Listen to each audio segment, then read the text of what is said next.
অন্নপ্রাশনে চন্দন গাছ। রাত পোহালেই আষাঢ়ের সূচনা, অথচ ছিটে ফোঁটা বৃষ্টিরও দেখা নেই। 2 ফোঁটা বর্ষার জন্য ঝাড়গ্রাম সহ গোটা দক্ষিণবঙ্গ চাতক পাখির মতো অপেক্ষায়। বৃষ্টি ঘিরে আবহাওয়া দফতরের পূর্বাভাসও মিলছে না। আসলে পশ্চিমের শুকনো হাওয়ার দাপটে কোণঠাসা আকাশে ভেসে বেড়ানো জল ভরা মেঘ। নির্বিচারে গাছ কাটার কুফল এখন তাই হাড়ে হাড়ে টের পাচ্ছে আম জনতা। এমন আবহে বৃক্ষরোপণের অভিনব উদ্যোগ নিলেন ঝাড়গ্রাম জেলার গোপীবল্লভপুর 2 নম্বর ব্লকের বাসিন্দা, গোয়ালমারা এলাকার বাসিন্দা দেবদাস কর। তিনি একজন পেশায় মিষ্টান্ন ব্যবসায়ী। এদিন ছিল বাড়িতে ছেলের অন্নপ্রাশন, আর সেই ছেলের অন্নপ্রাশন উপলক্ষে আমন্ত্রিতদের হাতে তুলে দিলেন লাল চন্দন গাছের চারা।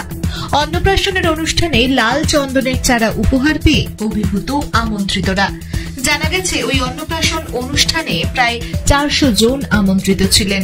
আমন্ত্রিত প্রায় 400 জনের হাতে এদিন এই লাল চন্দনের গাছ তুলে দেন বাবা।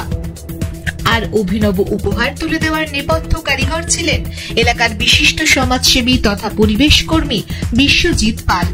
চন্দনের মতো দামি গাছের চারা একদিকে যেমন গৃহস্থের বাড়তি যত্ন কেড়ে নেয়, তেমনি আর্থিক সমস্যাও ভবিষ্যতে লাঘব করতে পারে। পরিবেশ দিবস সপ্তাহে দ্বিতীয় সন্তানের অন্নপ্রাশন উপলক্ষে এমনই বার্তা দিলেন ঝাড়গ্রাম জেলার গোপীবল্লভপুরের 2 নম্বর ব্লকের গোয়ালমারার বাসিন্দা দেবদাস কর। পরিবেশ দূষণ হচ্ছে, প্রচন্ড গরম, ওই জন্য আমি আমার ছেলের অন্নপ্রাশনে এটা সবাইকে একটা গাছ দেওয়ার জন্য আমি এটা উদ্যোগ নিয়েছি।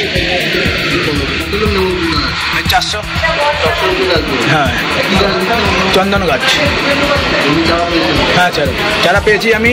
এটি আমাদের ভাষা আমাদের গর্বের সম্পাদক বিশ্বজিৎ পালের উদ্যোগে, ওনার চেষ্টায় এই গাছটি আমি পেয়েছি।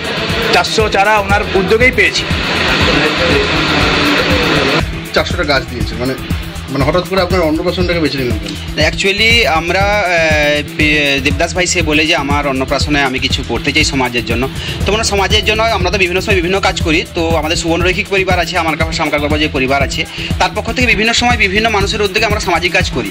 পরিবেশের জন্য এখন যেহেতু জুন মাস, পরিবেশ দিবস কিছু লাগিয়েছে, তাই আমি বললাম তুমি পরিবেশ বার্তার জন্য একটা করে গাছ দিতে পারো। সে সঙ্গে সঙ্গে রাজি হয়ে যায় এবং প্রত্যেক অতিথি যারা এসছেন এখানে, আত্মীয় অতিথি সবাইকে একটা করে গাছ উপহার দেওয়া হচ্ছে এবং গাছ লাগালে যে কি এবং গাছ না কাটা, দুটোর বার্তা একসঙ্গে দেওয়া হচ্ছে। তার জন্য আমরা সত্যিকার গর্বিত এবং দেবদাস ভাই যে আমাদের সুবর্ণরৈখিক পরিবারের পক্ষ থেকে এই কাজটা করছে তার জন্য আমরা গর্বিত। গাছ হিসেবে চন্দন গাছ বেছে এটা যে কোনো গাছই হতে পারে। আমরা লাল চন্দন গাছের চারাটা পেয়েছি সুবিধাজনকভাবে, তাই আমরা সেটা দিচ্ছি। যে আমাদের এলাকায় তো ফল ফুল গাছের বিভিন্ন রকম আছে, গ্রামের মানুষ এই গাছটাকে যত্নে বাড়ি তুলবে যাতে একটা গাছকে বাড়ি তুলতে মানুষের সুবিধা হয়। যদি আমি সেটা অন্য কোনো দামি গাছ দেওয়া হয় তখন মানুষ সেটাকে আরও আগ্রহের সঙ্গে বাঁচিয়ে রাখার চেষ্টা করবে। তার জন্যই এই উদ্যোগ। আপনার নাম? আমার নাম বিশ্বজিৎ পাল, আমি সুবর্ণরৈখিক পরিবারের একজন সদস্য। আচ্ছা, এই যে আপনার অন্নপ্রাশনে গাছ দিয়ে দেওয়া হচ্ছে, রিটার্ন গিফট হিসেবে গাছ দেওয়া হচ্ছে, সেটা কিরকম ভাবে কেমন লাগছে আপনার? খুবই ভালো উদ্যোগ, কারণ আমরা যেভাবে গরম, আগামী দিনে যা গরম আসছে, গাছের লাগানোর প্রয়োজন আছে। খুব ভালো উদ্যোগ নিয়েছে এটা। আপনার নাম? তরুণ কুমার নন্দ।